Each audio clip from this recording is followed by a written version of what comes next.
দেশের অন্যতম প্রধান রাজনৈতিক দল বিএনপির ভারপ্রাপ্ত চেয়ারম্যান তারেক রহমান দিনকে দিন আন্তর্জাতিক কূটনৈতিক অঙ্গনে আরও বেশি মনোযোগ আকর্ষণ করছেন। লন্ডনে অবস্থানরত শীর্ষ এই রাজনীতিকের সঙ্গে সম্প্রতি বিভিন্ন দেশের কূটনৈতিক থিঙ্ক ট্যাঙ্ক ও আন্তর্জাতিক সংস্থার প্রতিনিধিদের একাধিক বৈঠকের খবর প্রকাশ্যে এসেছে, যা ঢাকার রাজনীতিতে নতুন আলোচনার জন্ম দিয়েছে।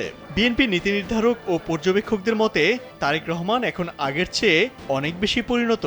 তিনি নিজেকে নতুনভাবে উপস্থাপন করছেন। তার বক্তব্য এখন অনেক পরিমিত, রাজনৈতিক দায়িত্ববোধ সম্পন্ন।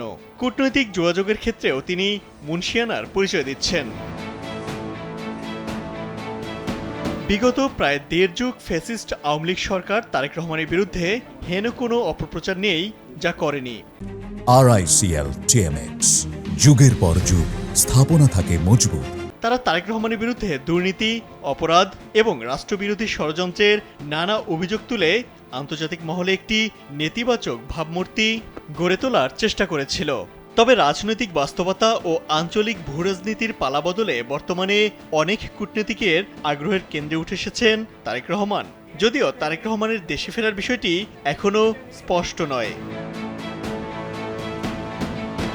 2024 সালের 5 আগস্ট শেখ হাসিনা সরকারের পতনের পর দেশের সবচেয়ে জনপ্রিয় রাজনৈতিক দল হিসেবে বিএনপিকে গুরুত্ব দিচ্ছেন বিভিন্ন প্রভাবশালী দেশ ও কূটনীতিকরা। রাজনৈতিক পট পরিবর্তনের পর বাংলাদেশে নিযুক্ত আমেরিকা, চীন, জাপান, কোরিয়ার রাষ্ট্রদূত, ব্রিটেন, মালয়েশিয়া, অস্ট্রেলিয়ার হাইকমিশনার সহ প্রায় 30টি দেশের কূটনীতিকরা বিএনপির শীর্ষ পর্যায়ের প্রতিনিধি দলের সঙ্গে বৈঠক করেছেন। পৃথক এসব বৈঠকে বিভিন্ন দেশের কূটনীতিকরা বিএনপির ভবিষ্যৎ পরিকল্পনা ও দলটির অবস্থান জানার চেষ্টা করছেন। বিএনপির গণশিক্ষা বিষয়ক সম্পাদক অধ্যাপক ডক্টর মোর্শেদ হাসান খান কালবেলাকে বলেন, বিএনপি দেশ ও জনগণের পক্ষে কাজ করে। দেশের মালিকানা দেশের জনগণের হাতেই ফিরিয়ে দেওয়ার লক্ষ্যে বিএনপির ভারপ্রাপ্ত চেয়ারম্যান তারেক রহমান সবার মতামতের ভিত্তিতে 31 দফা রূপরেখা ঘোষণা দিয়েছেন। সব মিলিয়ে 31 দফা সামনে রেখে এগুলে বাংলাদেশ হবে একটি দৃষ্টান্ত। সংশ্লিষ্ট সূত্রে জানা গেছে, গত বছরের 5 আগস্টের পর থেকে লন্ডনে তারেক রহমানের সঙ্গে প্রায় প্রতিদিনই বিভিন্ন দেশের কূটনীতিক, রাজনৈতিক নেতা, ব্যবসায়ী সহ সুশীল সমাজের প্রতিনিধিরা দেখা করছেন, বৈঠকও করছেন। সম্প্রতি লন্ডনে তারেক রহমানের সঙ্গে বৈঠক করেছেন কাতারের একজন মন্ত্রীসহ ব্রিটিশ পররাষ্ট্র প্রতিমন্ত্রী। কমনওয়েলথ ও উন্নয়ন বিষয়ক দপ্তরের ইন্দো প্যাসিফিক বিষয়ক parliamentary under secretary of state, British MP Catherine West, British Conservative দলের গবেষণা উন্নয়ন বিষয়ক সাবেক পরিচালক রজ ক্যাম্পসেল, ঢাকায় নিযুক্ত ব্রিটিশ হাইকমিশনার সারা কুক, ঢাকায় জাতিসংঘের আবাসিক সমন্বয়ক গোয়েন লুইস সহ অনেকেই।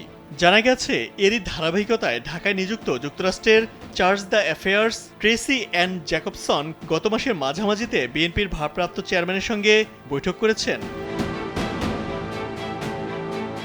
বিএনপির নির্বাহী কমিটির সদস্য মিজানুর রহমান ভূঁইয়া মিল্টন কালবেলাকে বলেন, বিদেশি কূটনীতিকরা এখন আর এক পেশে শোনেন না। তারা বিএনপির ভারপ্রাপ্ত চেয়ারম্যান তারেক রহমানের রাজনৈতিক দর্শন, নির্বাচনী রূপরেখা এবং ভবিষ্যৎ পরিকল্পনা জানতে চান। তারেক রহমানকে নিয়ে কূটনীতিকদের আগ্রহ প্রসঙ্গে জানতে চাইলে শাহজালাল বিজ্ঞান ও প্রযুক্তি বিশ্ববিদ্যালয়ের পলিটিক্যাল স্টাডিজ বিভাগের অধ্যাপক ডক্টর মোহাম্মদ শাহাবুল হক কালবেলাকে বলেন, কোন দেশের ভবিষ্যৎ নেতৃত্বের সঙ্গে সম্পর্ক গড়ে তোলা কূটনীতির একটি স্বাভাবিক প্রক্রিয়া। তারেক রহমানের সঙ্গে যোগাযোগ বাড়ানোর মাধ্যমে বিভিন্ন দেশ তাদের ভবিষ্যৎ কূটনৈতিক ও বাণিজ্যিক সম্পর্কের ভিত্তি প্রস্তুত করতে চাইতেই পারে। ইমতিয়াজ আহমেদ, কালবেলা।